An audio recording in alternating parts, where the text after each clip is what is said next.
दिल में ख्याल आता है कि अगर ये इंटरनेट वगैरह वालों ने हम पर रोक ना लगाई होती कि आप गाना नहीं गा सकते, आप गाना गाएंगे तो हम कॉपीराइट इश्यूज का पर्चा आप पे फाड़ देंगे, तब भी मैं गाना ना ही गाऊं तो बेहतर रहता है, क्योंकि मैं बहुत बेसुरा गाती हूँ। लेकिन क्या है ना कि सावन का महीना चल रहा है और पवन करे शोर वाला गाना गाने का मन कर रहा है।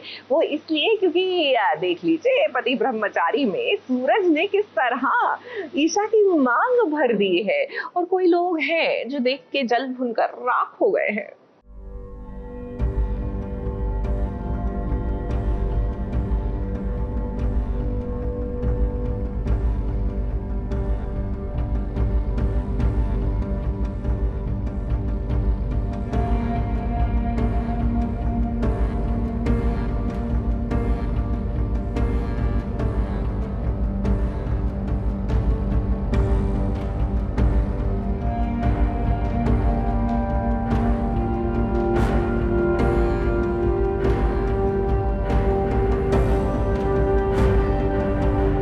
ईशा ने कहा सूरज से कि अगर ये प्यार साबित करना है तो मेरी मांग भर दो सूरज।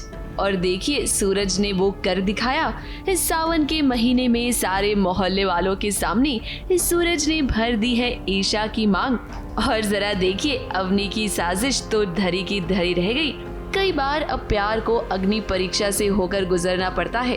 दादा भाई और आईएएस ईशा भले ही आपस में लड़ते रहते हो, लेकिन सूरज और ईशा के बीच का रिश्ता अटूट है, ये बात आज साबित हो गई। लोग आते हैं, खड़े हो जाते हैं सूरज के सामने और उल्टी सीधी बातें सुनाते हैं कि मतलब इन शॉर्ट तुम्हारी पत्नी होने के बाद भी तुम किसी दूसरी को अपनी पत्नी कैसे बना सकते हो, मतलब दूसरे औरत के बच्चे को अपना नाम कैसे दे सकते हो। और फिर ईशा जी को लेकर आता है, खींच के मांग में सिंदूर भरता है, क्रिसेंडो होता है, डिवाइन क्रिसेंडो, एंड फिर भगवान के आशीर्वाद के तौर पे फूल आके गिरता है। फिर वो यही साबित हो जाता है कि ईशा जी और सूरज का जो रिश्ता है वो अटूट है और काफ़ी मजबूत है।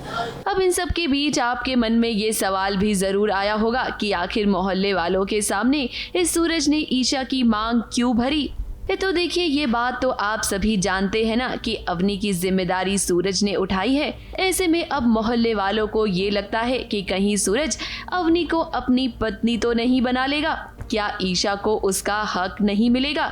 इस सारे मोहल्ले वालों के सामने अपने प्यार को साबित करने के लिए ही सूरज ने ऐसा किया है। नाम नहीं दोगे, सवाल तो उठेंगे ना भाई, सवाल उठाओ। कभी ना कभी तुम लोगों ने भी अपनी जिंदगी में किसी अनजान औरत की मदद तो की, तो क्या उस औरत को तुम लोगों ने अपनी पत्नी का दर्जा दे दिया? नहीं ना? अब जानना चाहते हो ना कि इसके साथ, अवनी के साथ मेरा क्या रिश्ता है? तो हमारे बीच इंसानियत का रिश्ता। मोहल्ले वालों को तो सूरज ने मुंह तोड़ जवाब दिया ही है, लेकिन हमें लगता है कि अवनी आपको भी अब समझ जाना चाहिए कि सूरज के पीछे पड़कर कोई फायदा नहीं होने वाला। इस सूरज और ईशा के बीच जो प्यार है ना, उसे आप कभी खत्म नहीं कर पाएंगी। अवनी को श्रावण की पूजा जो होती है उसके कुछ ही देर पहले पेट में दर्द होता है।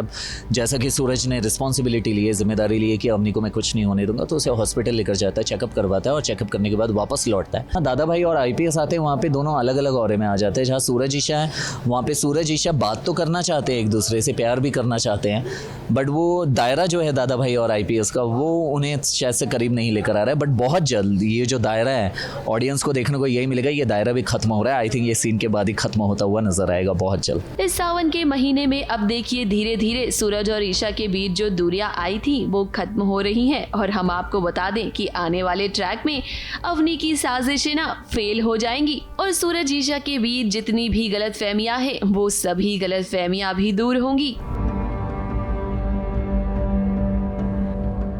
मुंबई से कैमरामैन प्रकाश पाटिल के साथ एबीपी न्यूज रिपोर्ट।